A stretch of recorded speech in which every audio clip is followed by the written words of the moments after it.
بسم الله الرحمن الرحيم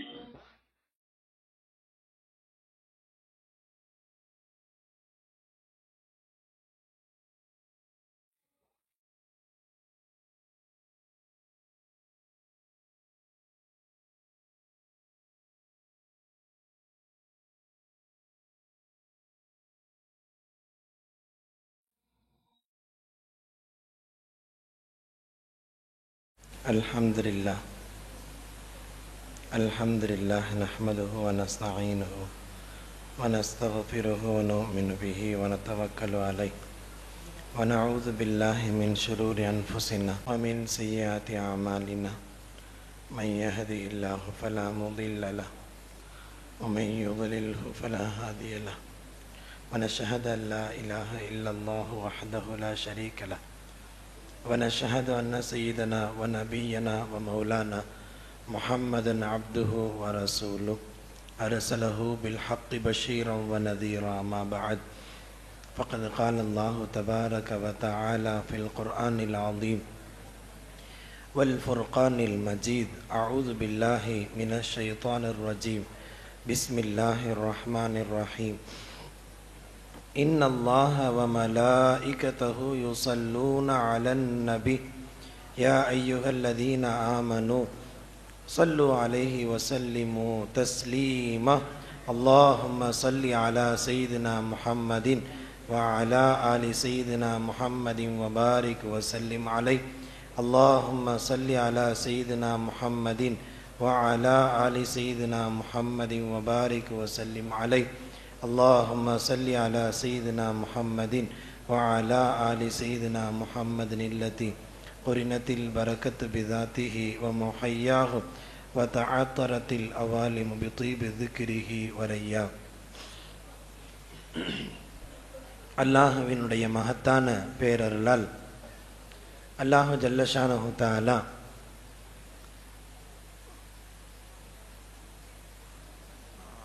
ஆன்மீக மாநாடு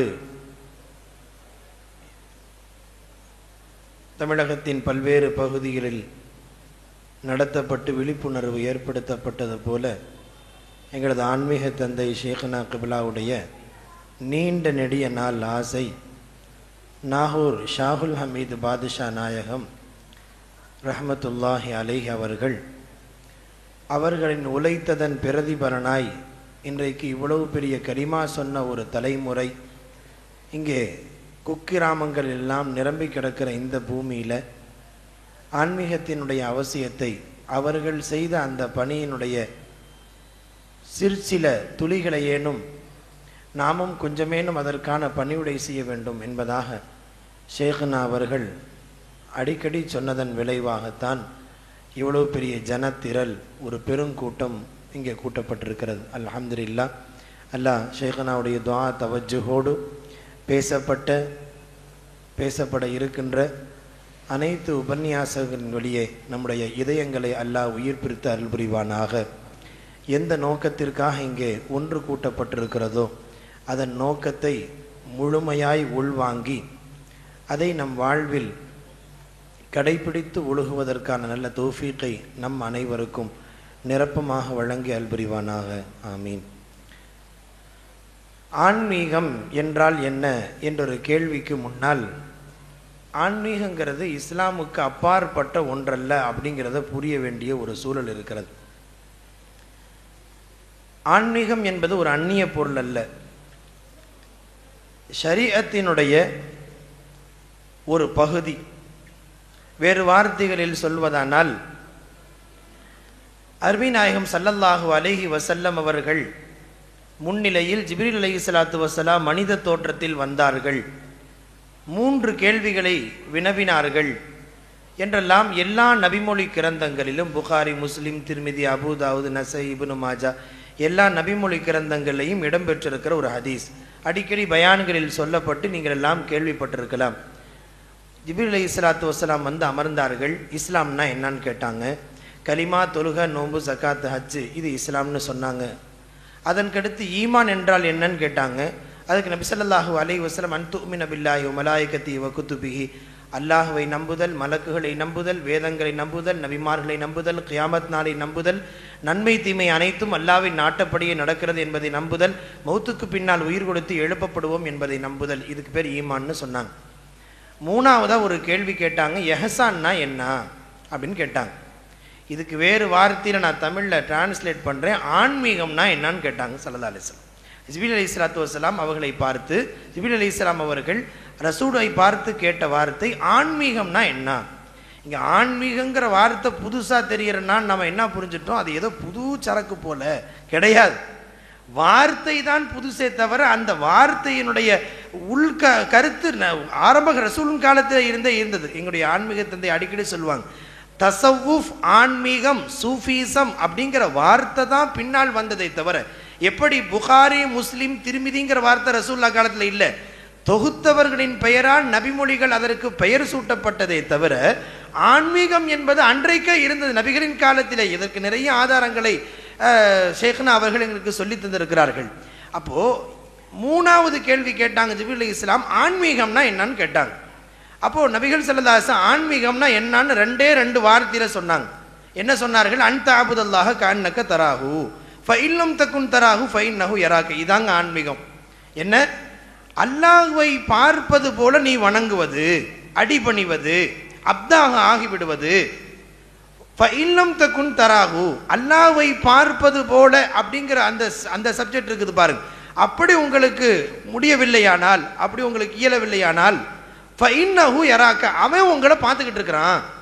நீங்க நினைச்சாலும் நினைக்காட்டி அவன் உங்களை பார்த்துக்கிட்டு இருக்கிறான்.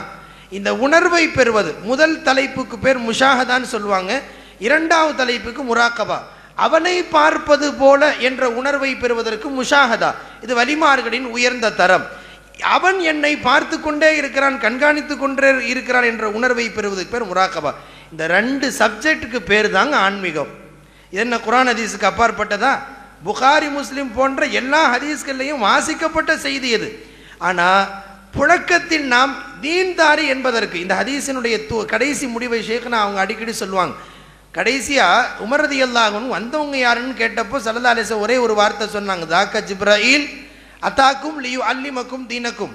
வந்தவங்க ஜிப்ரீல் அலைஹிஸ்ஸலாத்து வஸலாம் வந்தாங்க, அத்தாக்கும் லியு அல்லிமக்கும் தீனக்கும், உங்களுக்கு தீனை கற்று தருவதற்காக வந்தார்கள் அப்படின்னு அந்த சப்ஜெக்ட் முடியும். அப்போ என்னன்னா, தீன் என்பது இஸ்லாம், ஈமான், எஹசான் என்ற இந்த மூன்றும் சேர்ந்தது தான் தீன் என்பது. ஆனால் பழக்கத்தில் நாம் இந்த முதல் ரெண்டையும் பிடிச்சுக்கிட்டோம். கலிமா தொழுக நோன்பு இஸ்லாமின் ஃபர்துகள் 5, ஈமான் ஃபர்துகள் 7, இதெல்லாம் மக்தப மதரசால சொல்லித்தரப்பட்டு நிறைவுபடுத்தப்பட்டுருச்சு. இந்த மூணாவது ஆன்மீகம்ங்கிற ஒரு பார்ட் இருக்கு பாருங்க, அது சொல்லித்தரப்படுவதற்கான வாய்ப்பும் இல்லை, புரிவதற்காக அல்லது சொல்லித் தருபவர்களிடத்திலேயும் அது பற்றிய புரிதல் இல்லாமல் போச்சு. அதனால ஒரு காணாமல் போன பொருளாக நீண்ட காலம் ஆயிடுச்சு. அல் ஹிக்மத்து லால்லத்துல் முஃமினீன், நபி ஸல்லல்லாஹு அலைஹி வஸல்லம் சொன்னாங்களே, காணாமல் போன முஃமினுடைய காணாமல் போன பொருள் ஹிக்மத், அதுதான் இந்த ஆன்மீகம் என்பது. ஆக இந்த ஆன்மீகம் என்ற இந்த ஒரு சப்ஜெக்ட் விட்டதுனால மீதமுள்ள தீன் எல்லாமே பாழா போச்சுன்னு நான் சொல்றேன், பாலா போச்சு. எங்க ஷேக்னா அடிக்கடி சொல்லுவாங்க, ஸல்லல்லாஹு அலைஹி வஸல்லம் காலத்திலிருந்து இப்போ கணக்கு போட்டு பாருங்க, 1440 வருஷத்துல எப்படியெல்லாம் நம்முடைய இபாதத்துகள், அமல்கள், கொடுக்கல் வாங்கல், வாழ்வியல் தத்துவங்கள், குடும்பவியல் நடைமுறை எல்லாம் ஒன்றும் இல்லாமல் போச்சு. எல்லாம் பெயரளவில் இருக்கிறது.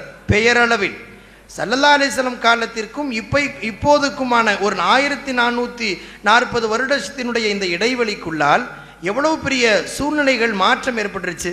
ஷேக்னா அடிக்கடி சொன்னாங்க, ஸல்லல்லாஹு அலைஹி வஸல்லம் காலத்தில் குற்றங்கள் எங்கோ ஒரு இடத்துல வட்டி கொடுக்குறவன் யாருன்னு சொன்னால் வாங்குறவன் கொடுக்குறவன் யூதன் ஒருத்தன் தான், வேற யாருமே இல்லை. இன்னைக்கு அப்படியா இருக்கு? திரும்பும் இடமெல்லாம் வட்டியை அது ஒரு ஹலாலை போல காட்டப்படுகிற ஒரு காலம். ஒரு நேரம் மது அருந்துபவர்கள் மிகச் சொற்பமாக இருந்த ரசூலின் காலம் எங்கே? இப்போ போதை வருவதற்கு நீங்க பாட்டில்ல ஊத்தி குடிக்கணும் இல்லை, ஒரு சின்ன மாத்திரை நாக்கில் வச்சா போதும், எல்லா போதையும் வந்துடும். அப்படிப்பட்ட காலத்தில் வாழ்ந்து கொண்டிருக்கிறோம். புரிகிறதா உங்களுக்கு? விபச்சாரம் என்பது ஏதோ ஒரு பாவமாக கருதப்பட்ட காலம்லாம் போச்சு. கவர்மெண்ட்லேயே அனுமதி கொடுத்து அதற்கு ஒரு அனுமதி தரப்பட்டிருக்கிற காலத்தில் வாழ்ந்து கொண்டிருக்கிறோம். திரும்பும் இடமெல்லாம் யுஸ்பிஹு முஃமின வ யும்சி காஃபிரா, காலையில முஃமின் ஆயிருப்பான், சாயந்தரம் காஃபிர் ஆகி போயிடுவான் நபி ஸல்லல்லாஹு அலைஹி வஸல்லம் சொன்னாங்களே, அதுவெல்லாம் செய்தித்தாளிலேயும் வாட்ஸ்அப்புகளையும் தினம் தினம் வாசித்து கொண்டிருக்கிறோமே, அந்த காலத்தில் நாம் வாழ்ந்து கொண்டிருக்கிறோம். புரிகிறதா உங்களுக்கு? இப்போ எப்படி நம்ம போயிட்டு இருக்கிறோம், என்ன மாதிரி ஒரு சூழ்நிலை நம்மளை சுற்றி ஒரு ஒரு ஒரு நம்மால் கட்டுண்டு போயிருக்கிறோங்கிறத கொஞ்சம் யோசித்து பாருங்களேன். அது சரிங்க, நபிகள் ஒரு ஒரு 50 வருஷத்துக்கு முன்னாடி வாழ்ந்த நம்முடைய தாய்மார்களே ஒரு பெரிய பொற்காலத்தில் வாழ்ந்துட்டாங்க. அப்போதெல்லாம் சினிமா தேட்டரு அது இது அப்படின்னு சொல்கிறதுக்கே ஒரு பெரிய எங்கோ 1-2 இருக்கும். போயிட்டு வந்தால் அதை பெரிய பாவமாக ஸ்தோஃபில்லா தோபா தோபா அப்படின்னு சொல்லிட்டு இருந்த காலம் இருந்துச்சு. இன்னைக்கு அப்படியெல்லாம் இல்லை, அதை பாவமாகவே பார்க்கறதே இல்லை இல்லையா? பாவத்தை பாவமாகவே கருதாத காலத்தில் வாழ்ந்து கொண்டிருக்கிறோம். நன்றாக யோசித்து பாருங்களேன். நடப்பு வாழ்க்கையில் உள்ளதை நான் சொல்கிறேன். எதுவெல்லாம் ஒரு காலத்தில் அது பெரிய பாவமாக கருதப்பட்டதோ அதுவெல்லாம் இதெல்லாம் பெருசுப்படுத்திட்டு இருந்தால் அதெல்லாம் இன்னைக்கெல்லாம் வாழ முடியுமா அப்படின்னு சாதாரணமாக சொல்ல ஆரம்பிச்சிட்டாங்க. அல்லாஹ் தான் நம்மளை பாதுகாக்கணும். ஷேഖ்னாவுடைய துஆவை கொண்டு அல்லாஹ் தௌஃபீக் செய்வானாக. எனவே உங்களுடைய அவேர்னஸ், ஒரு விழிப்புணர்வுக்காக நான் லேசாக நினைவுபடுத்துகிறேன். எனவே முன்பெல்லாம் எங்களுடைய சஜாதா கபிலா அடிக்கடி சொல்லுவாங்க, முன்பெல்லாம் முன்னாடி உள்ள கல்வி, ஆடை, ஒழுக்கம் எல்லாத்தையும் இப்பவும் கம்பேர் பண்ணி பார்த்தோம்னா எல்லாமே தரங்கட்டு போச்சு இல்லையா? முன்னாடிலாம் எவ்வளோ சாப்பாடு தரமாக கம்மியாக தாங்க சாப்பிடும், நல்லா திரகாத்திரமாக இருந்தோங்க. இப்போ எந்த சாப்பாடுமே தரமே இல்லை, குவாலிட்டியே இல்லை அப்படின்னு நம்ம பேசிக்கிறோம். அப்போ படித்த படிப்பு தாங்க படிப்பு. ஏபிசிடி சொல்லி கொடுத்து என்ன அழகாக சொல்லி கொடுத்தாங்க. இன்றைக்கி 50,000 ரூபா கட்டினாலும் தரமான கல்வியே இல்லைங்க பேசிக்கிறோம். அன்னைக்கு பண்ணாங்க அதாங்க அரசியல். இன்னைக்கு என்னங்க ஒன்றுமே இல்லை, அரசியலுங்கிற பேரில் எல்லாம் தரங்கட்டு போச்சுங்க, சாக்கடையாகி போச்சுங்க. பேசிக்கிறோமா இல்லையா? அன்னைக்கு இருந்ததாங்க உண்மையான மருத்துவம். வெறும் MBBS மட்டும்தாங்க படிச்சிருந்தார். ஆனால் அவர் சொல்கிறார் கரெக்டாக இருக்குங்க. இன்னைக்கு அதை எடுத்து வா, இதை எடுத்து வா, இதை ஸ்கேன் எடுத்து வா, இதை இது பண்ணிட்டு என்னென்னமோ பண்ணி ஒன்றுமே கண்டுபிடிக்க முடியலைங்க. என்னங்க மருத்துவமும் கெட்டு போச்சுங்க, எல்லாம் வியாபாரமாக போச்சு என்று நாம் எல்லாமே தரம் கெட்டு போச்சுன்னு பேசிக்கிறோம்ல. ஆனால் கவனிக்க வேண்டிய, கவலைப்பட வேண்டிய விஷயம், அன்னைக்கு இருந்த இபாதத்திலையும் போல நம்முடைய இபாதத்தும் இப்போ இல்லை, தரமும் கெட்டு போச்சு. எப்படி உணவு தரம் கெட்டு போச்சு, ஆடைகள் தரம் கெட்டு போச்சு, என்றெல்லாம் கல்வி தரம் கெட்டு போச்சு, மருத்துவம் தரம் கெட்டு போச்சு, குவாலிட்டி போயிடுச்சுன்னு நம்ம சொல்கிறோமோ, அதே போல் கசப்பாக ஏற்றுக்கொள்ள வேண்டிய ஒரு உண்மை என்னன்னு சொன்னால், இபாதத்தும் தரம் கெட்டு போய்விட்டது, குவாலிட்டி போயிடுச்சு. எந்த இபாதத்தை முகத்தில் தூக்கி எறியப்படும் என்று ஹதீஸிலே அடிக்கடி சொல்லப்பட்டு நமக்கு நினைவூட்டப்பட்டிருக்கோ அந்த இபாதத்து அன்றாட வாழ்க்கையில் அனுதினமும் இருக்கிறது. அதை பற்றி கொஞ்சமும் நம்ம கவனிக்காமல் இருக்கிறோம். யஹ்சபூன் அன்னஹும் யுஹ்சினூன சுன்ஆ, நல்லா தான் செஞ்சுட்டு இருக்கிறோம்னு சொல்லி ஒருத்தருக்கு ஒருத்தர் முதுக தட்டி கொடுத்து நம்ம வாழ்ந்துட்டு இருக்கிறோமே, அவர்கள் தான் நஷ்டவாளியில் பெரிய நஷ்டவாளின்னு குர்ஆன்ல அல்லாஹ் சொல்றானே, குல் ஹல் நுனபியுக்கும் பில் அக்ஸரீன அமாலா, அமல்கள்லையே நஷ்டவாளின்னு சொல்கிறோமே, அந்த அமல் தான் நம்ம கையில் இருக்குது. இதை வச்சு ரப்பின் சமூகத்தில் எனக்கா என்னப்பா பண்ணேன்னு கேட்டால், நான் இதெல்லாம் செஞ்சேன்னு சொன்னால் தூக்கி எறிஞ்சால் அதுக்கு பின்னாடி நம்ம வாழ்க்கை என்னங்க? கொஞ்சம் யோசிங்க, தயக்கூர்ந்து யோசியுங்கள். நம்முடைய இபாதத்தில் தரம் போயிடுச்சு, அந்த தரத்தை பற்றி யோசிக்கிறதுக்கு நம்ம நேரம் இல்லை. இப்படியே போயிட்டுருக்குறோமே. இபாதத்தில் ஷிர்க்கு கலக்குதுங்கிற சப்ஜெக்டே நம்ம புரியாமல் இருக்கும். ஆன்மீகத்திலே பைஅத்தினுடைய தொடர்பை பெறுவதற்கு முன்பு வரை என்னுடைய நிலையும் அப்படித்தான். அல்லாஹ் எனக்கு பெரிய தௌஃபீக்கு பிச்சை கொடுத்தான். நான் இங்கே நினைவுபடுத்துகிறேன், குர்ஆனில் தெளிவுபட சொல்லப்பட்டிருக்கிறது, இபாதத்திலும் ஷிர்க்கு கலக்க வாய்ப்பு இருக்கிறது.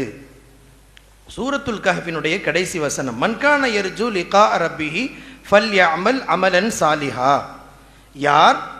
யார் அல்லாஹுவை சந்திக்க வேண்டும் என்று ஆதரவு வைக்கிறாரோ அவர் நல்ல அமல் செய்யணும், சாலிஹான அமல் செய்யணும் அப்படின்னு சொல்லி முடிக்காம, வலா யுஷ்ரிக் பி இபாதத்தி ரப்பிஹி அஹதா, தான் செய்கிற அந்த ரப்புக்கான இபாதத்தில் ஒரு துளியளவு ஒருவரையும் ஷிர்காக சேர்த்திட வேண்டாம், ஷிர்கு செய்திட வேண்டாம், இணை வைத்திட வேண்டாம் என்று அல்லாஹ் சொல்றான். அப்படின்னா என்ன அர்த்தம்? தக்பீர் கட்டும்போது முன்னாடி லட்சுமி சிலை இருக்கக்கூடாது, சரஸ்வதி சிலை இருக்கக்கூடாது, மாதா கோயில் சிலை உருவம்லாம் இருக்கக்கூடாது அப்படின்னு அர்த்தம் இல்லை. அங்க சொல்லப்படுகின்ற ஷிர்க் என்பது வேறு, அங்கு சொல்லப்படுகிற ஷிர்க் என்பது வேறு. நான் செய்கிறேன் என்ற அந்த உணர்வு வந்து விட்டால், அந்த உணர்வே அது ஒரு ஷிர்க் என்பதாக நமக்கு சொல்லித்தரப்பட்டிருக்கிறது. இதுவெல்லாம் குர்ஆன் ஹதீஸில் நிரூபிக்கப்பட்ட உண்மை. நான் ஹதீஸுக்கு போல குர்ஆன்ல சொல்லப்பட்ட வார்த்தைக்கு நான் சொல்றேன். மன் சல்லா யுராஇ ஃபகத் அஷ்ரக, நபி ஸல்லல்லாஹு அலைஹி வஸல்லம் சொன்னாங்க, பிறரை காட்டுவதற்காக யார் தொழுகிறாரோ அவர் செய்து விட்டார். மன்சாம யுராஇ ஃபகத் அஷ்ரக. நான் எப்பவுமே வழக்கமாக வியாழக்கிழமை நம்ம விடுறதே இல்லைங்க. என்று பிறர் சொல்வதற்காக பிறருக்காக அதை வார்த்தை சொல்லிட்டாரு, அவர் ஷிர்க் செய்து விட்டார். நாங்கள் ஸல்லல்லாஹு அலைஹி வஸல்லம் மன் தஸத்தக யுராஇ ஃபக்கத் அஷ்ரக, யார் பிறருக்காக வேண்டி சதக்கா செய்தாரோ, பிறர் பாராட்டணும், பிறர் புகழ வேண்டும் என்று செய்து விட்டாரோ அவர் ஷிர்க் செய்து விட்டார்னு ஸல்லல்லாஹு அலைஹி வஸல்லம் சொன்னாங்களே. அந்த ஷிர்க் நம்ம வாழ்க்கையில் சர்வசாதாரணமாக இருக்கே, சர்வசாதாரணமாக இருக்கே. உங்கள் பேரை நோட்டீஸில் போடுறங்க, ஒரு 50,000 ரூபா டொனேஷன் கொடுத்துருங்க, சாதாரணமாக போச்சுங்க. அதை பற்றி அப்படிலாம் 4 பேர்கிட்ட வாங்கினாக்கத்தாங்க சரிப்பட்டு வரும். இஹ்லாஸாக கொடுக்குறங்கிற சப்ஜெக்டே இல்லாமல் போச்சுங்க. அதை பற்றி யாரும் பேசவும் தயாராக இல்லை. காசு வந்தால் போதுன்னு பள்ளியினுடைய ஒரு பொது சமூகத்தினுடைய நிர்வாகத்தில் இருக்கிற பொறுப்பிலர்களும் நினைக்கிறாங்க. கொடுக்குறவங்களுக்கு அந்த எண்ணம் இல்லை, போதிப்பவங்களுக்கும் அந்த சிந்தனை இல்லை. எப்படி போயிட்டுருக்கு? எங்கள் ஷேக்னா ஒரே ஒரு ஹதீஸை அடிக்கடி சொல்லிகிட்டே இருப்பாங்க. அதை இங்கே ஞாபகப்படுத்துகிறேன். உங்களுக்கு அதுவே உங்களுக்கு ஆன்மீகம் அவசியமா இல்லையாங்கிறது புரிஞ்சு போயிடும். ரசூல் ஸல்லல்லாஹு ஒரு ஹதீஸ் அடிக்கடி உங்களுக்கு பயானில் நினைவுபடுத்தப்பட்டிருக்கும். கியாமத் நாள் வரும், அங்கே பல பேர்கிட்ட விசாரணை, ஒவ்வொருத்தொட்டி ஒவ்வொரு விதமாக இருக்கும். டே ஆஃப் ஜட்ஜ்மெண்ட்டில் நிற்கும் போது எல்லாரும் ஒரே மாதிரி இருக்க மாட்டாங்க. அங்கே விசாரணை செய்யப்படுகின்ற விசாரணையில் ஒருத்தரை பார்த்து அல்லாஹ் கேட்பான், நீ எனக்காக என்ன செஞ்ச? ரப்பே உனக்காக நான் குர்ஆன் ஓதனேன் அப்படின்னு சொல்லுவான். இல்லை இல்லை இல்லை இல்லை, மக்கள் உன்னை காரி ஓதுபவர் என்றெல்லாம் உன்னை சொல்லணும் அப்படிங்கிறதுக்காக நீ செய்தாய். அந்த வார்த்தை உங்களுக்கு சொல்லப்பட்டுருச்சு, போய் நரகத்திற்கு என்று அல்லாஹ் நரகத்திற்கு போக சஹீஹான ரிவாயத். இது அடிக்கடி வாசிக்கப்பட்ட கேட்ட ஹதீஸ். இது முக்கியமான ஒரு நுக்தாவின் நுட்பத்தை ஒரு செய்தி ஷேக்னா அவங்க சொன்னதை நான் ஞாபகப்படுத்துகிறேன். 2வது, அடுத்து ஒருத்தரை பார்த்து நீ என்ன செஞ்ச? உனக்காக நான் ஹஜ்ஜு செஞ்சேன்னு சொல்ல. இல்லை, மக்கள் உன்னை ஹாஜி என்று சொல்ல வேண்டும் என்பதற்காக இதை செய்தாய். மக்கள் உன்னை சொல்லிட்டாங்க, முடிஞ்சு போச்சு உன் சப்ஜெக்ட், நீயும் போ நரகத்துக்கு நல்லா சொல்லுவான். 3வதா, எனக்காக என்ன செய்தான்? 3வது ஒரு அடியானை பார்த்து அல்லாஹ் கேட்பான். அப்போது அந்த அடியான் சொல்லுவான், உனக்காக நான் உயிரையே கொடுத்தேன் ரப்பேன். இந்த இடத்துல ஷேக்னா சொல்லுவாங்க, ஒருத்தவன் இருக்கிற காலத்தில் தாங்க பேரு புகழை பற்றி மூத்தா போயிட்டு அதுக்கு பின்னாடி அவனை புகழ்ந்து என்ன பிரயோஜனம்? அப்போ உயிரை கொடுக்கும்போது இஹ்லாஸ் என்பது மன தூய்மை முழுசாக இருக்கும் இல்லையா? உயிரே போனதுக்கு பின்னாடி அவனை புகழ்ந்து அவனுக்கு ஒரு இது வச்சு என்ன பிரயோஜனம்? அப்போ உண்மையான உயிரை துறக்க வேண்டும் என்பது முழுமையாக தன்னையே அர்ப்பணிக்க துணிந்த அந்த நபரிடத்தில் கடைசி மௌத்தா போகிற கடைசி நிமிட பொழுதுகளிலே தானும் ஒரு வீரன் ஒரு எண்ணம் வந்துருச்சு பாருங்க. அந்த எண்ணம் வந்த காரணத்தினால அல்லாஹ் சமூகத்தில் நான் உனக்கு உயிரே கொடுத்துறப்ப இல்லை, மக்கள் வீரன்னு உன்னை சொல்லணும்னு நினப்பு மனசில் இருந்துச்சா இல்லையா? சொல்லப்பட்டு விட்டது, நீ ஃபக்கது கீழே, அதுவும் உங்களுக்கு முன்னால் மக்கள் முன்னிலையே சொல்லப்பட்டுருச்சு, போ நரகத்திற்கு என்று அல்லாஹ் சொல்லுவான். இந்த ஹதீஸ் உங்களுக்கு அடிக்கடி கேள்விப்பட்ட செய்தி. இதில் என்ன செய்தினா, ஒருத்தவன் பாவம் செஞ்சு நரகத்துக்கு போனால் நம்ம ஏற்றுக்கலாம், நம்ம அறிவு லாஜிக்காக ஏற்றுக்குது. ஏன் பாவம் செஞ்சால் நரகத்துக்கு போகிறான் அப்படின்னு. நன்மை செய்து நரகத்திற்கு போனால் அச்சோ ஏற்றுக்க முடியுதா? ஆனால் இங்கே 3 பேர் செஞ்சது என்ன பாவமாக செஞ்சாங்க? தொழுகிறது என்ன பாவம்? குர்ஆன் ஓதுறது பாவமா? ஹஜ் செய்கிறது பாவமா? அல்லாஹ்வுக்காக உயிரை கொடுக்கறது பாவமா? 3மே நல்ல காரியம், அதுவும் மிக உயர்ந்த நல்ல காரியங்கள். குர்ஆனை ஓதுவது எவ்வளோ சிறந்த அமல், 3மே நல்ல காரியம். நல்ல காரியத்தை செய்த அந்த 3 பேருடைய இதயத்தில் ஏற்பட்ட ஒரு சின்ன துளியளவு எண்ணத்தின் வித்தியாசம், அவ்வளோதாங்க. இந்த எண்ணத்தின் வித்தியாசத்தினால் நரகத்தில் புகுத்தப்படுகிறார்கள் என்றால் நன்மை செய்தும் நரகத்திற்கு போகுவார் என்று ரசூல் ஸல்லல்லாஹு அலைஹி வஸல்லம் தெளிவுபடுத்தினார்களே. அப்படியானால் நம்ம நிலை என்னங்க? இவ்வளோ நாளாக தொழுத தொழுகையை வச்சு நாளைக்கே மூத்தா போகிறோன்னு வைங்க, வீடோ என் தேகம் வீழ்வதுதான் வீதிகளோ காடோ செடியோ நான் அடியன் ரஹ்மானே. குணங்குடி அப்பா படிக்கிறாங்க, ஷேகுனா அடிக்கடி சொல்லுவாங்க, இப்போ வீட்டிலேருந்து நம்ம புறப்பட்டு வந்திருக்கோம், வீட்டுக்கு போய் சேருவோமா? ஜனாசாவாக வீட்டில் போய் கொண்டு வந்து நம்ம சந்தூக்பட்டில் வைப்பாங்களா? தெரியாது நமக்கு. வீட்டிலேருந்து புறப்புற யாருமே ஜனாசாவாக வீட்டுக்கு போகணும்னு நினச்சி யாரும் வர்றதில்லைங்க. சில பேரை ஜனாசாவாக வீட்டுக்கு அனுப்பி விடுகிறான், ஹாஸ்பிட்டல்லேருந்து தூக்கிட்டு போக வச்சிட்றான், மார்ச்சுவரிலேருந்து தூக்கிட்டு போக வச்சிட்றான். நடக்குதே.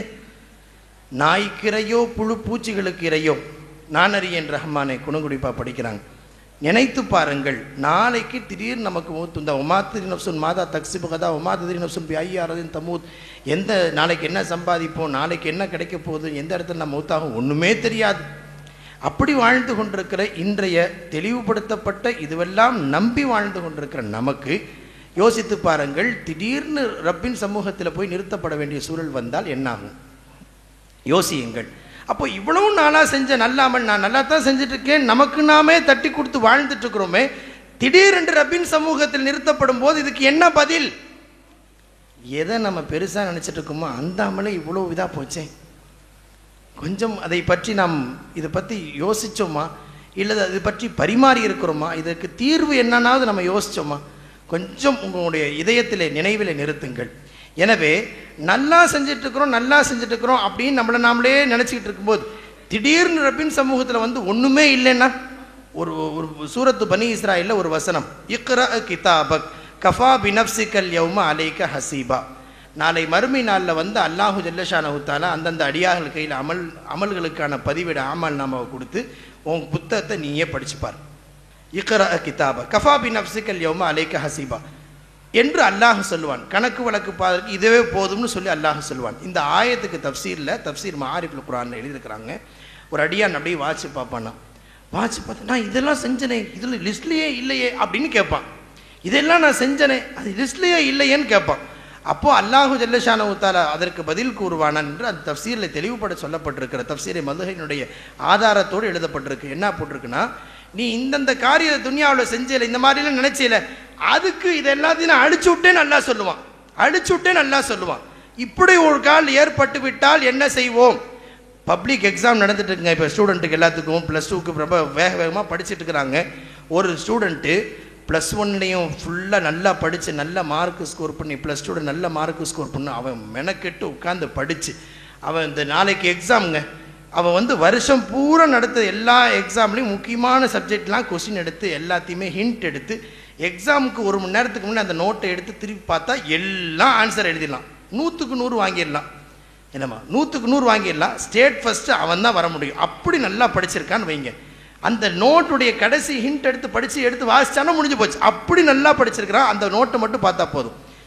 ஆனால் எக்ஸாமுக்கு முதல் நாள் நைட் எடுத்து நோட்டை திருப்பி பார்த்தா நோட்டு ஃபுல்லாக மழையில் நனைஞ்சு எல்லாம் இங்கு பேனால் எழுதிருந்தான். எல்லாம் அழிஞ்சு போச்சு. ஃபுல்லாக பிளைன் பேப்பராக இருக்குது. என்ன பதட்டம் இருக்கும். அச்சச்சோ, நான் ஒரு வருஷம் நான் பட்டதெல்லாம் போச்சே, எவ்வளவு பதட்டம் அவனுக்கு இருக்கும் யோசிச்சு பாருங்க. இப்போ எல்லாமே போயிடுச்சு அப்படின்னு சொன்னால் இந்த எக்ஸாமுக்கு கூட ஒரு திரும்ப மாற்று ஏற்பாடு இருக்குது. ஏப்ரல் எக்ஸாம் போச்சா ஜூனில் எழுதிக்கலாம், அடுத்து அரியர் எழுதிக்கலாம், ஏதோ ஒன்று இருக்குது, மாற்று ஏற்பாடு இருக்குது.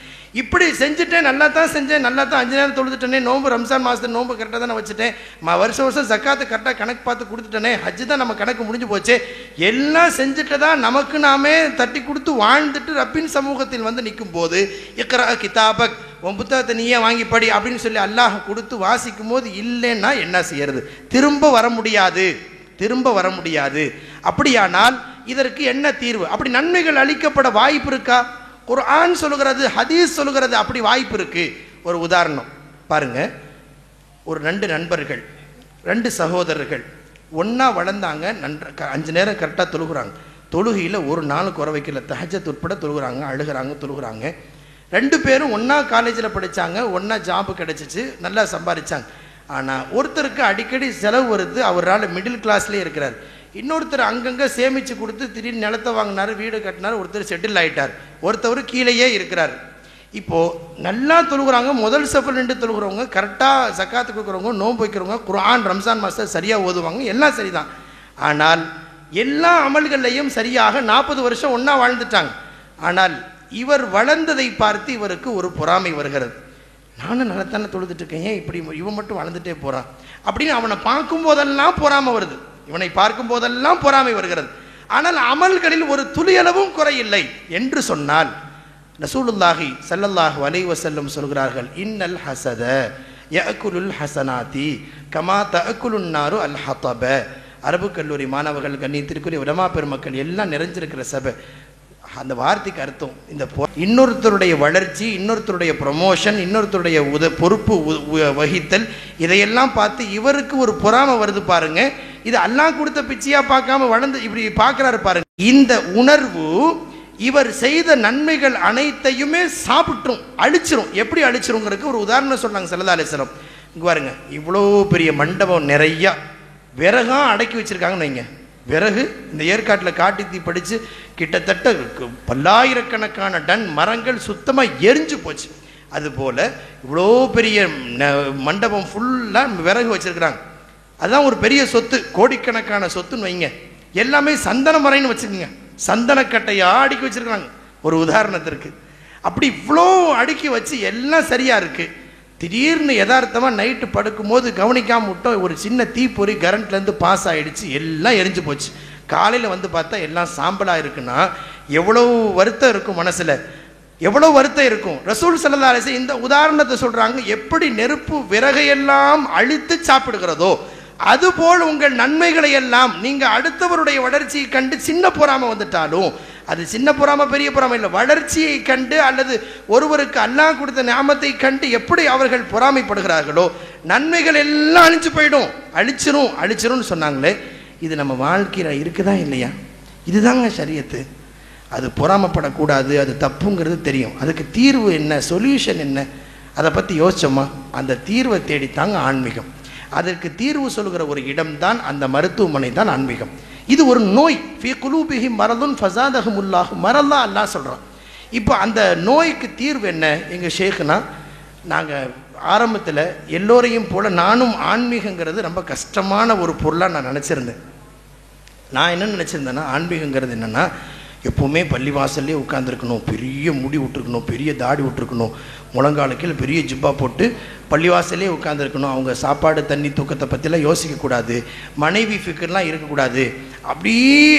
அப்படித்தான் நம்ம வழிமார்கள் வரலாறு எம்ஆர்எம் அப்துல் ரஹீம் புக்கெல்லாம் படிச்சிருப்போம் இல்லையா? வழிமார்கள் வரலாறுலாம் படித்தா அவங்க காட்டில் போய் 20 வருஷம் தவம் இருந்தார்கள், கல்வத்தில் இருந்தாங்க, இப்படியெல்லாம் படித்ததுனால எனக்கு என்ன மனசுன்னா, ஆன்மீகங்கிறது இவ்வளவு கஷ்டம் போல, அதெல்லாம் வந்து ரிட்டையர்மெண்ட் வயசில் அல்லான்னு மனைவி மூத்தா போய் யாருமே இல்லை துணைக்கின்னா அல்லாவை துணைக்கு வச்சுக்கலாம் அப்படிங்கிற மாதிரி நான் நினச்சிட்டு இருந்தேன். நானும் ஒரு சாதாரண ஒரு பெர்சன் அப்படி தான் நினச்சிக்கிட்டு இருந்தேன். ஆனால் ஷேக்னாவுடைய கரம் பற்றுகிற வாய்ப்பை நான் 6வது ஜும்ரா ஓதுகிற பாக்கியத்தை ஓதுகிற காலத்தில் அல்லாஹ் தந்தான். ஆன்மீகத்தில் எனக்கும் பல விதமான சந்தேகம், இப்படியெல்லாம் என் மனசில் வருதே, பொறாமல் வருது, இப்போ நன்மையெல்லாம் அழிஞ்சு போச்சு, நம்ம என்ன செய்வோம்? இந்த எண்ணத்தின் அடிப்படையில் ஷேக்னாவுடைய கரம் பற்றிய போது ஆன்மீகங்கிறது ஒன்றுமே இல்லை, இதுதான் அப்படின்னு ரொம்ப ஈஸியாக சொல்லிக் கொடுத்தாங்க. என்ன சொல்லிக் கொடுத்தாங்கன்னா, 4 முக்கியமான பாடங்கள், தாத், சிஃபாத், அஃஆல், ஆசார். இது ஒரு பெரிய பாடம். வார்த்தைகளை மட்டும் சொல்கிறேன். ஆளு, தன்மை, இயக்கம், அதே போல் சொத்துக்கள், இந்த 4 தலைப்பு. உலகத்திலே இருக்கின்ற அனைத்து பொருட்களுக்கு ஏகபோக உரிமையாரன் அல்லாஹ் ஒருத்தன் தான், வேற யாரும் இல்லை. இது குர்ஆன் சொல்லுகின்ற முக்கிய உண்மை. அது லஹு மாஃபி சமாவாத்தி வல்லால் லஹு மன்ஃபி சமாவாத்தி வல் லஹு மகாலிது சமாவாத்தி வல்லால் லஹு ஹசாயின். உலகத்தில் இருக்கிற அத்தனை ஹசானாவும் அல்லாவுக்கு தான் சொந்தம்னு சொல்கிறான், அல்லாவுக்கு தான் சொந்தம்னு சொல்கிறான். அது நம்ம துபாயில் சம்பாரிச்சது, மலேசியாவில் சம்பாரிச்சது, சொந்த ஊரில் சம்பாரிச்சு என்ன சம்பாரித்தாலும் ஹசானா அத்தனையும் எனக்கு சொந்தம். ஹசானாவை பூட்டி நீங்கள் சாவி வச்சுருக்கீங்க, அந்த சாவி கூட என்னோதுன்னு அல்லாஹ் சொல்கிறான். லஹு மகாலிது சமாவாத்தி வல்லால். இதுக்கு மேலே என்ன சொல்ல முடியும்? அப்போ அடுத்தவற்ற இருக்கிற காசும் அல்லாவோட தான், எங்கிட்ட இருக்கிற காசு அல்லாவோட தான். இப்படி யோசிச்சு பாருங்க. அவருக்கு அல்லாஹ் வளர்ச்சியை கொடுத்தான்னா நாம ஏன் பொறாமப்படணும்? அந்த காசு அவரோடது இல்லை, அது அல்லாஹ் கொடுத்த பிச்சை. அது எனக்கு இல்லை, எனக்கு அல்லாஹ் இவ்வளோ கம்மியாக கொடுத்துருக்கான், பிச்சை கொடுத்துருக்கான், அவ்வளோதான். இப்படி பார்த்து பாருங்க. ஆசார் அனைத்தும் அல்லாஹ்வுக்கு சொந்தம் என்ற பார்வையிலே பார்த்தால் யாரும் யாரை பார்த்தும் அந்த பொறாமைப்படுகின்ற வாய்ப்பே இல்லாமல் போயிடும். இதுதாங்க இலகுவான ஆன்மீகம். நான் ஆன்மீகத்தை நானும் மற்றவர்களைப் போல பெரிதாக ஒரு பெரிய கஷ்டமான பொருளாக, ஒரு பெரும் பயிற்சிக்கு பின்னால் தான் அல்லாஹ் லட்சம் தடவை சொன்னா தான் கிடைக்கும் அப்படின்லாம் ரொம்ப கஷ்டமாக உணர்ந்திருந்த காலத்தின் சூழ்நிலைக்கு ஏற்ப இலகுபடுத்தி நமக்கு கொடுத்தாங்க எங்கள் ஷேக்னா. அதை அடைந்த பின்னால் இப்போ யாரை பற்றியும் ஒரு நினைப்பே வர்றதில்லை.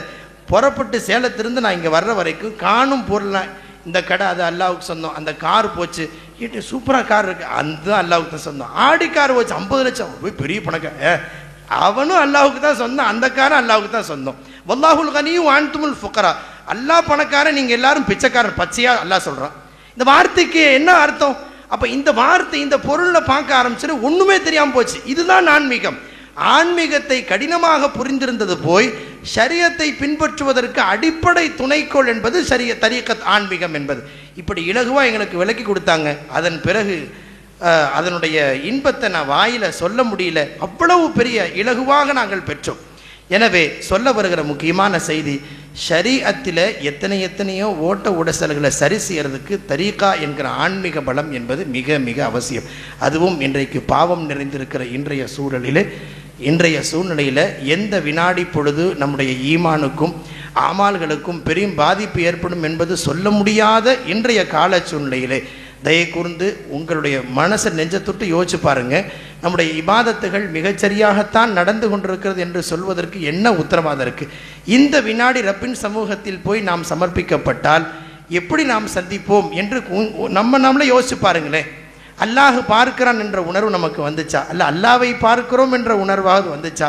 இப்படியே சரியாக தான் போயிட்டுருக்குறோம் அப்படின்னு சொல்லியே நம்ம வாழ்க்கையை ஓட்டிட்டோம்னு சொன்னால், எப்படி சுற்றினாலும் மௌத்தா போனால் யாரும் மாமியா வீட்டுக்கு போக போகிறதில்லை, அல்லா வீட்டுக்கு தான் போக போகிறோம், அல்லாவை தான் சந்திக்க போகிறோம். இன்னாலில்லாஹி வ இன்னா இலைஹி ராஜிஊன்னு சொல்ல போகிறோம். சொன்னால் ரப்பின் சமூகத்திலே போய் நிற்க போகிறோம். அவன் நம்மள்கிட்ட பேச போகிறான். அப்போது இதற்கான பதில் என்ன, கேள்விக்கான ஆன்சர் என்ன தயார் பண்ணி வச்சுருக்கோங்கிறது ரொம்ப நாம் கவனிக்க வேண்டிய முக்கியமான கேள்வி. ஷேக்னா அவர்கள் ஆன்மீகத்தை எவ்வளோ ஈஸியாக சொல்லி கொடுத்தாங்கன்னு நான் உங்களுக்கு லேசாக ஞாபகப்படுத்துகிறேன். ஆன்மீகம் என்பது எவ்வளோ ஈஸின்னு சொன்னால், காணும் பொருளிலெல்லாம் அல்லாஹ்வை காண்தல். எல்லாத்துலேயும் அல்லாஹ் போன எல்லாமே அல்லாஹ் அப்படின்னு பார்க்கறது இல்லை. அப்படி சொல்கிறது குஃப்ருங்க. ஷரியத்திலே ஒரு துளியளவு கூட இந்த ஆன்மீகத்திலே வித்தியாசம் இல்லை. இதையும் ஞாபகப்படுத்துகிறேன். ஷரீஅத்து வேறு தரீக்கத்து வேறு என்று சொல்பவர் ஒரு வழிகேடர். ஷரீஅத்து என்பது, இது தரீக்கா என்பது, ஆன்மீகம் என்பது ஷரீஅத்தை தூக்கி நிறுத்துகின்ற ஒரு அற்புதமான ஒரு துணைக்கோள், ஒரு முக்கியமான விஷயம். எனவே எப்படி ஈஸியாக சொல்லி கொடுத்தாங்க எங்கள் ஷேக்னா அப்படின்னு சொன்ன ஆன்மீக தந்தை அவங்க சொன்னாங்க, காலையில் எந்திரிச்சு நைட்டு படுக்கிற வரைக்கும் அன்றாடம் பயன்படுத்துகிற ஒவ்வொரு பொருளையும் அல்லாவை பார்ப்பது எப்படி. எந்திரிச்சோம், நைட்டு குளிர் நடுங்குச்சு, பெட்ஷீட் பொத்தி படுத்தோம். இந்த பெட்ஷீட் மூலமாக தூக்கத்தை கொடுத்தது அல்லாஹ் தான் நினச்சா பெட்ஷீட்டில் அல்லாவை பார்த்துருவோம். இதுதாங்க ஆன்மீகம். ரொம்ப ஈஸி. காலையில் எந்திரிச்சு ப்ரெஸ் எடுத்து விளக்கணும். அது பெப்சரண்ட்டோ க்ளோஸப்போ ஏதோ இந்த பல்லினுக்கு இது இந்த ப்ரெஷ் பேஸ்ட் மூலமாக என்னை பல்லை சுத்தப்படுத்தி என்னை தூய்மையாக்கி பார்த்தான் பாருங்கள், அதுதான் அல்லாஹ் என்னை தூய்மையாக்கி பார்க்குறான்னு நினச்சோம்னா அதுதான் ஆன்மீகம். அன்றாட வாழ்க்கையில் பயன்படுத்துகின்ற ஒவ்வொரு பொருளின் மூலம் என் ரப்பு எப்படி என் தேவையை பூர்த்தி செய்கிறான் என்பதை ஒரு அடியான் புரிந்து விட்டால் ஆன்மீகத்திற்குள்ளே வந்து விட்டார். அவ்வளவுதான், மிக இலகுவாக. அப்போ திக்ரு செய்கிறது நினைக்கிறது அப்படின்னா இதுதான். காணும் பொருளில் எல்லாம் இப்போ நம்ம சேரில் உட்காந்துருக்கோம், ஃபேன் இருக்குது, ஃபேன் மூலமாக நம்ம வேர்வை இல்லாமல் நம்மளை பாதுகாக்கிறோம்ல. இந்த ஃபேன் மூலமாக எனக்கு வேர்வை இல்லாமல் அல்லாஹ் ஆக்குனானே, அந்த அல்ஹம்துலில்லாஹ்னு சொன்னோம், முடிஞ்சு போச்சு. ஃபேனில் அல்லாஹ் நினச்சிட்டோம். நான் பேசுகிற வார்த்தை மற்றவர்களுக்கு போய் சேர்கிறது இந்த மைக்கின் மூலமாக, ஒளிப்பெருக்கியின் மூலமாக. அப்போ இதன் மூலமாக உங்களின் தேவையை பூர்த்தி செய்கிறான் அல்லவா. இப்படி நினச்சிட்டா மைக்கில் அல்லாஹ் நினச்சிட்டோம், முடிஞ்சு போச்சு. ஆன்மீகம் என்பது மிக இலகுவானது. அப்போ இவ்வளவு இலகுவான முறையில் ஒவ்வொரு பொருளையும் அல்லாஹ்வை நினச்சா எப்படிங்க பாவம் செய்வோம்? எப்போ அல்லாஹ்வை மறக்கிறோமோ அப்போ தாங்க பாவம் செய்வோம். சரி, நான் கேட்குறேன், பாவத்திலேயே பெரிய பாவம் எதுங்க? இது ஒன்வே கம்யூனிகேஷனில் நான் கேட்குறேன், பாவத்திலேயே பெரிய பாவம் எது அப்படின்னு கேட்டால் நம்ம எல்லோரும் என்ன சொல்லுவோம்? கொலை பண்ணுறது, ஜினா பண்ணுறது, திருடுறது, கண்மூடித்தனமாக ஒருத்தனை தாறுமாறாக கொலை பண்ணுறது, இப்படிலாம் இதெல்லாம் நம்ம சொல்லுவோம். கொள்ளையடிக்கிறது, ஊழல் பண்ணுறது, லஞ்சம் வாங்குறது, இதெல்லாம் ஷிர்க் செய்கிறது, இதெல்லாம் பெரிய பாவம்னு நம்ம லிஸ்ட் வச்சுருக்கோம். ஆனால் அதை விட பெரிய பாவத்தை அல்லாஹ் குர்ஆனில் சொல்கிறான். என்ன சொல்கிறான்னா, அல்லாஹ்வை மறக்கிறது தாங்க பாவத்திலேயே பெரிய பாவம். ஏன்னா எல்லா பாவத்தினுடைய அடிப்படையே அல்லாஹ்வை மறக்கிறது தான். அல்லாஹ்வை நினச்சிட்டு இருக்கிறவன் திருடுவானா? அல்லாஹ்வை நினைப்பவன் கொலை செய்வானா? இங்கே திருடும் போது அல்லாஹ் என்னை பார்த்துக்கிட்டு இருக்கிறாங்க நினைப்பு வந்தால் திருடுவானா? இங்கே எவ்வளவு பெரிய கேமரா வச்சுருந்தாலும் உடச்சி திருடுறாங்க. அப்போ அல்லாஹ் என்னை பார்த்து கொண்டா இங்கே தப்பிச்சாலும் எங்கேயாவது மாட்டிக்குவோம் அப்படின்னு இருந்தால், ரப்பின் சமூகத்தின் முன்னால் நிறுத்தப்படுவோங்கிற உணர்வு இருந்தால் எப்படி அவன் தவறு செய்வான்? எனவே கொலை செய்பவன், ஜினா செய்பவன், விபச்சாரம் செய்வது எல்லாமே பாவம் தான், பெரிய பாவம் தான். ஆனால் எல்லா பாவத்தை விட பெரிய பாவம் எதுவென்றால் அல்லாஹ்வை மறப்பதுதான் பெரிய பாவம். அப்போ அந்த பெரும் பாவத்தில் இருந்து காப்பாற்றுவதற்கு வழி என்ன? ஆன்மீகத்தில் இருக்கிற அல்லாஹ்வை நினைப்பவர்களுடைய கரம் பற்றி பிடித்தல். அப்படி பிடிச்சிட்டா மறதி போய் நினைப்பு வந்துருச்சுன்னா ஆட்டோமேட்டிக்காக நம்ம வாழ்க்கை சரியாக போயிடும். மறதி போய் நினைப்பு வந்து விட்டால், நினைப்பு அல்லாஹ்வின் திக்ர் வர்றதுக்கு என்ன செய்யணும்? தினமும் தஸ்பீஹ் மணி எடுத்து நம்ம நினச்சிக்கிட்டே இருக்கணும் அப்படின்னு இல்லை. ஏற்கனவே நினச்சிட்டு உங்க பக்கத்தில் உட்கார்ந்தா அது ஆட்டோமேட்டிக்காக வந்துடும். இதுதான் சிம்பிளான லாஜிக்கு. ரசூல் ஸல்லல்லாஹு அலைஹி வஸல்லம் அவர்கள் பெரும் குற்றத்திலே சிக்கி கடந்த அந்த அரபுலக மக்களை ரசூல் ஸல்லல்லாஹு அலைஹி வஸல்லம் பாவத்தை குற்றம்னு மட்டும் சொல்ல, பக்கத்தில் உட்கார வச்சாங்க, எல்லாம் சரியாக போச்சு. சுஹபத் என்ற சகவாசம் என்பது அதை அனைத்தையும் சரி செய்து விடும். இப்போ நான் மேலே சொன்னேன் இல்லையா, இவ்வளோ பாவங்கள் நிறைஞ்ச காலத்தில் வாழ்ந்துட்டு இருக்கோம், இபாதத்தில் இவ்வளோ ஷிருக்கு நடக்குது, பொறாமை ஏற்படுது, இதையெல்லாம் சரி செய்ய முடியலையே அப்படிங்கிற கவலை இங்கே வந்திருக்கிற எல்லாருக்கும் இருக்குதா இல்லையா? எல்லாருக்கும் இருக்குது. அதனால் நம்ம நாளைக்கு திடீர்னு மௌத்தா போயிட்டா ரப்பின் சமூகத்தில் போய் நின்றா என்ன சொல்லுவோம் ஏது சொல்லுவோம் அப்படிங்கிற கவலை இருக்குது. இந்த கவலைக்கு தீர்வு என்னன்னா நல்ல சகவாசத்தை பற்றி பிடித்தல். இது நான் சொல்ல, இதுவும் குர்ஆன் சொல்லுகிற விஷயம்தான். யாயுகல்லதீன ஆமனு தகுல்லா, ஈமான் கொண்டவர்களை நீங்கள் அல்லாஹ்வை அஞ்சி தக்குவாவோடு இருங்க. அதுக்கு என்ன தீர்வு, சொல்யூஷன் என்னன்னா அல்லாஹ் சொல்கிறான், வகூனு மா சாதிகீன், உண்மையாளர்கள் யாரோ. அந்த சாதிகீன் என்ற வார்த்தைக்கு இமாம் குர்துபி ரஹ்மத்துல்லாஹி அலைஹி சொல்கிறார்கள், அல்லதீன இஸ்தவத் லவாஹிருகும் வபாத்தினும், உள்ளும் புறமும் சரிசமமாகி விட்டவர்கள், அதாவது ஆன்மீகவாதிகள், தரீகாவுடைய ஷேகுமார்களை இந்த ஆயத்தை குறிக்கிறது. இமாம் குர்துபி சொல்கிற வார்த்தை, நான் சொன்ன வார்த்தை அல்ல. ரைட், அப்படி நீங்கள் அவர்களோடு ஆகிவிடுங்கள். இமாம் ரூஹுல் மஆனி, தஃப்சீர் ரூஹுல் மஆனில் அல்லாமா ஆலூசி ரஹ்மத்துல்லாஹி அலைஹி சொல்கிறார்கள், அவர்களுடன் ஆகிவிடுங்கள் என்றால் என்ன பொருள்னா ஐ காலி தூகும் லி தக்கூனு மிஸ்லஹும். இந்த ஆயத்துடைய தஃப்சீர் எடுத்து தஃப்சீர் ரூஹுல் மஆனில் பாருங்க. ஐ காலி தூகும் லி தக்கூனு மிஸ்லஹும், அவங்க கூடவே கலந்து போய் அவர்களோடு அவர்களாக ஆகிவிடுங்கள் என்று அந்த ஆயத்துக்கு தஃப்சீர் எழுதப்பட்டிருக்கிறது. அப்போ தக்வா வரணும்னு சொன்னால் இமாம் ஷாஃபி ரஹ்மத்துல்லாஹி அலைஹி சொல்கிறார்கள், ஈரத்துணியை காய்ந்த துணியோடு சேர்த்தால் எப்படி ஈரத்துணியின் ஈரம் காய்ந்த துணியிலே படும் என்பது அறிவுபூர்வமான உண்மையோ, அதுபோல அல்லாஹ்வின் நினைப்பில் ஈரமாகி கிடப்போகும் பக்கத்தில் உட்கார்ந்து அந்த ஈரம் உங்களுக்கு பற்றிக்கும். அதான் வழி, அதுதான் வழி. சஹாபாக்கள் அனைவரையும் பக்கத்தில் இருந்த அந்த ஒரே காரணத்திற்காகத்தான் இவ்வளவு பெரிய உயர்ந்த பண்பாட்டிற்குரிய மக்களாக அல்லாஹ் ஆக்கினான். இல்லைன்னா காலங்காலமாக ஊறிப்போன பாவம் ஒரு வினாடி பொழுதில் எப்படி அறுபட்டது நினைச்சே பார்க்க முடியல. ஏன் அப்படின்னு சொன்னால் ரசூல் ஸல்லல்லாஹு அலைஹி வஸல்லம் அருகிலே இருந்த அந்த பரக்கத் தான். எனவே தான் நபித்தோழர்கள் அப்படின்னு டிரான்ஸ்லேட் பண்ணுறோம்ல, தோழர் என்ற வார்த்தைக்கு அரபியிலே பல வார்த்தை இருக்குது. சதீக் அப்படின்னா நண்பர், ஜமீல்னாலும் தோழர், இப்படி நிறைய வார்த்தை இருக்குது அரபியில். ஜமீலு, சதீக்கு, ஹலீலு, நிறைய வார்த்தை இருக்குது. ஆனால் நபிகளாருடைய தோழர்களுக்கு அரபியில் சொல்லப்படுகிற வார்த்தை என்ன? சஹாபி. சஹாபினா சகவாசத்தில் இருந்தவர். சகவாசம்னா பக்கத்தில் இருந்தவங்க. நபிகளாரின் பக்கத்தில் இருந்த அந்த பரக்கத்தில் என்ன ஆயிடுச்சு, நபிகளுக்குள்ள என்ன உணர்வுகள் இருந்துச்சோ அது ஆட்டோமேட்டிக்காக இவர்களுக்குள்ளே பிரதிபலித்தது. எந்த அளவுக்குனா அவர்கள் வேறு சஹாபிகள் வேறு என்று பிரித்து பார்க்க முடியாத நிலைக்கு ஆளாகிவிட்டார்கள். நீங்கள் எல்லாம் அடிக்கடி கேள்விப்பட்டிருக்கிற ஒரு ஹதீஸ் என்னன்னா, ஒரு சபையில் புதுசாக ஒருத்தர் வந்தார், ஆராபி, உள்ளே கிராமப்புறவாசி வந்தார். ரசூல் ஸல்லல்லாஹு அலைஹி வஸல்லம் எங்கேன்னு தேடி பார்த்தா எல்லாரும் ஒரே மாதிரி இருக்கிறாங்க. தோற்றத்தில், உருவ அமைப்புகளில், ஆடை அமைப்பில் எல்லாம் ஒரே மாதிரி இருக்கிறாங்க. வந்த உடனே முகமது நபி எங்கே அப்படின்னு கேட்கறதுக்கு ஒரு வார்த்தை கேட்டார். மன் மின்கும் முஹம்மதுன், உங்களில் யார் முஹம்மது நபி ஸல்லல்லாஹு அலைஹி வஸல்லம் அப்படின்னு கேட்டார். அப்படின்னா என்ன அர்த்தம்? வந்த இடத்துல தேடி பார்த்தா ரசூல் ஸல்லல்லாஹு அலைஹி வஸல்லம் அவங்களோட கலந்து உட்கார்ந்துருந்தாங்கன்னு ஒரு பொருள் வைக்கலாம் அர்த்தம். இன்னொரு பொருள் என்னன்னா, வந்தவர்களில் அந்த ரசூலின் உருவத்தை போலவே அமைப்பை போலவே எல்லாரும் மாறிட்டாங்க. பக்கத்தில் இருந்த பரக்கத், எப்படி காந்தத்தின் அருகிலே ஒரு இரும்பை வைத்தால் எப்படி காந்தத்தின் ஈர்ப்பு சக்தி அந்த இரும்பிலேயும் பிரதிபலிக்கிறதோ, அதுபோல் அந்த ஈர்ப்பு சக்தியை பெற்றதை போல நபிகளார் ஸல்லல்லாஹு அலைஹி வஸல்லம் பக்கத்தில் இருந்த பரக்கத்தில் ஆட்டோமேட்டிக்காக அவர்களுக்கும் அந்த உணர்வு வந்தது. சவுர் குகையினுடைய நிகழ்வு ஒன்று உங்களுக்கு ஞாபகம் இருக்கும். சவுர் குகையில் ஸல்லல்லாஹு அலைஹி வஸல்லம் ரசூல் அபூபக்கர் ரலியல்லாஹு ரெண்டு பேர் இருந்தாங்க. அப்போ சானியஸ்னைன் இதுஹுமா ஃபில்கார் இது யகூலி சாஹிபிஹி லா தஹஸன் இன்னல்லாஹ மானா, கவலைப்படாதீங்க அல்லாஹ் நம்ம கூட இருக்கான்னு சொல்லி 3 நாள் அபூபக்கர் ரலியல்லாஹு ரசூல் ஸல்லல்லாஹு அலைஹி வஸல்லம் கூட இருந்தாங்க. இந்த நிகழ்வு முடிச்சுட்டு மதீனாவுக்கு வரும்போது பிரபலமான சீரத்துல் ஹலபியா அதுபோல் நபிகளாருடைய வரலாறுகளை பற்றி எழுதுகின்ற ஆதாரபூர்வமான நூல்களை எழுதியிருக்கிறாங்க. ஸல்லல்லாஹு அலைஹி வஸல்லமும் அபூபக்கர் ரலியல்லாஹு வதீனாவுக்கு வர்றாங்க.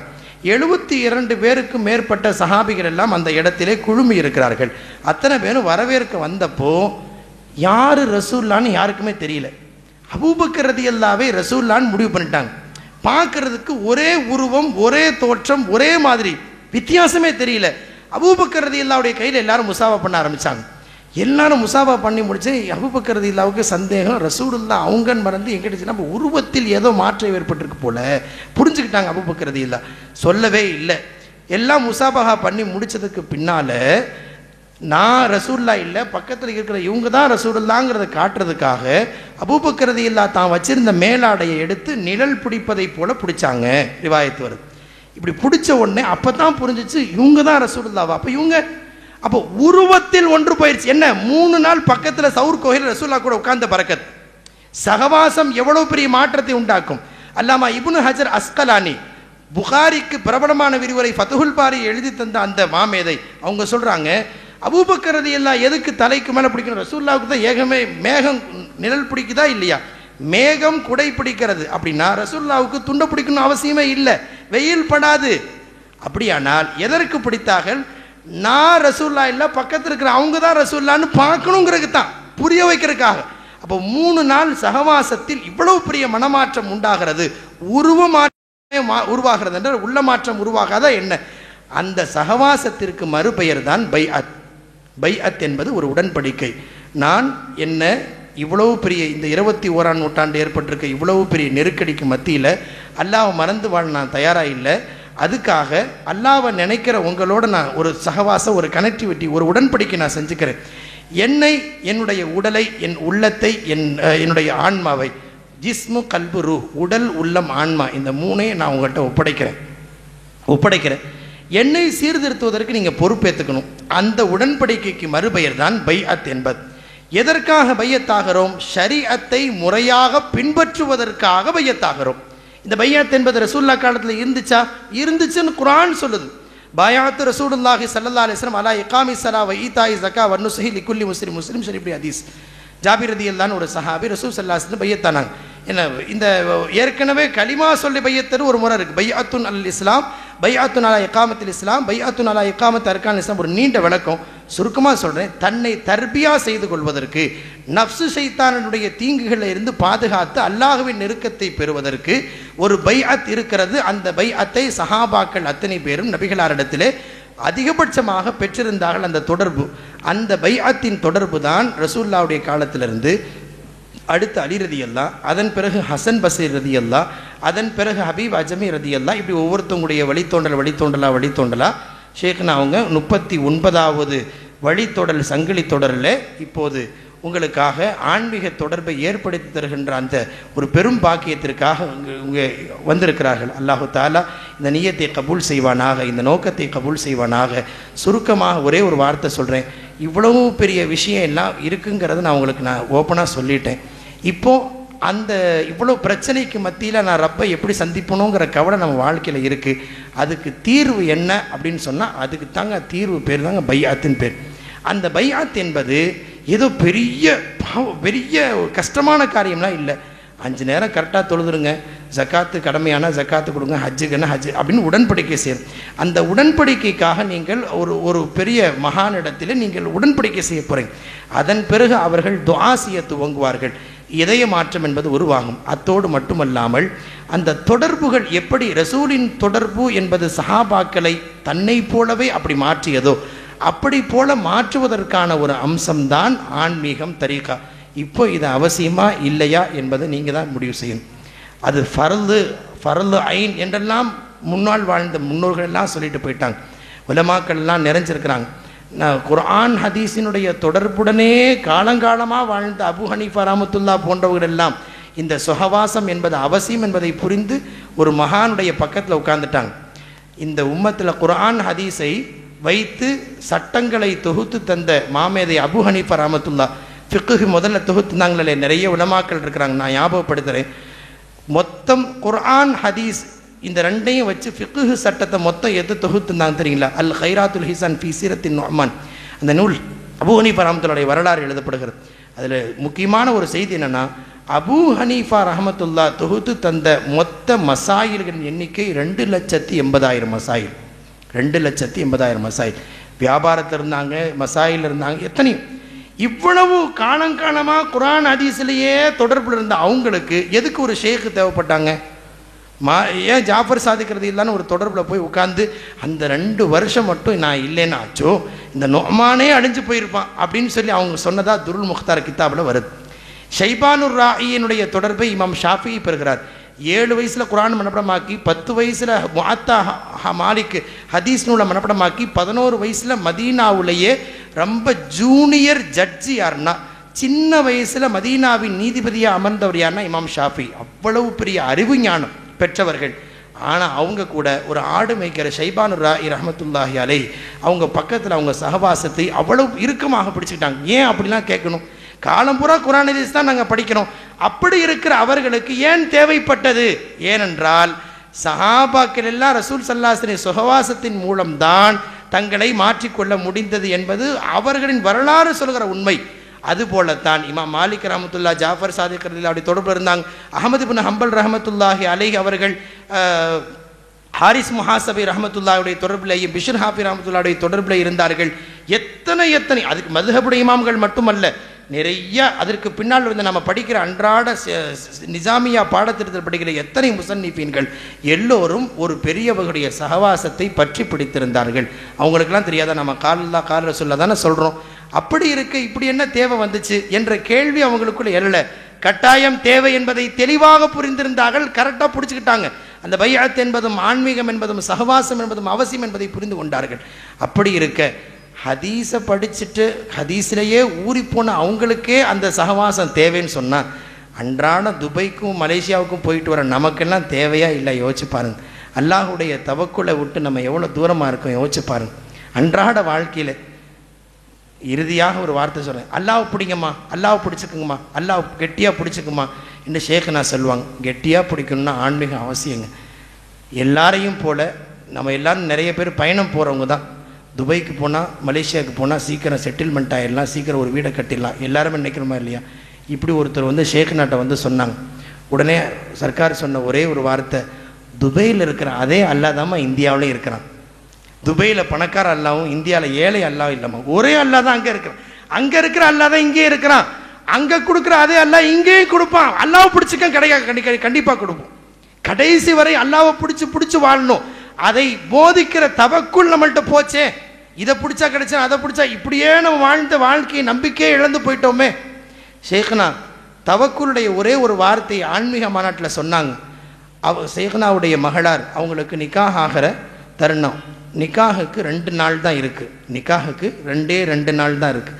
அந்த கடைசி நிமிட பொழுது அப்போது ஷேக்னாவுடைய பிராணியம்மா இன்னும் 2 நாள் தாங்க இருக்குது, நகை நட்டு வாங்கலை, ஜாமான சீர் ஜாமானை எதுவும் வாங்கலைங்க அப்படின்னு சொன்னப்போ ஷேக்னா கல்பில் இருந்து அல்லாஹ் போட்ட அந்த வார்த்தையை பரிமாறிக்கிட்டு அழுதாங்க. என்ன, 2 நாளில் 2 நைட்டு இருக்குது, கெஞ்சறதுக்கு 2, அழுகிறதுக்கு 2 கண் இருக்குது, பிச்சை கேட்கறதுக்கு 2 கை இருக்குது. என் ரப்புட்ட கேட்பேன், கண்டிப்பாக கொடுப்பான். இது தாங்க ஆன்மீகம். இந்த தவக்குலை உருவாக்குவதற்காக ஏற்கனவே தவக்குலில் தன்னை ஊறி திளைத்திருத்தவங்க பக்கத்தில் உட்கார்ந்தா சாபம் வந்துடும். அதை பெறுவதற்கு என்பது பைஅத் என்பது மிக மிக அவசியம். எனவே ஷரியத்தின்படி வாழணுங்கிறது எல்லாருக்கும் ஆசை.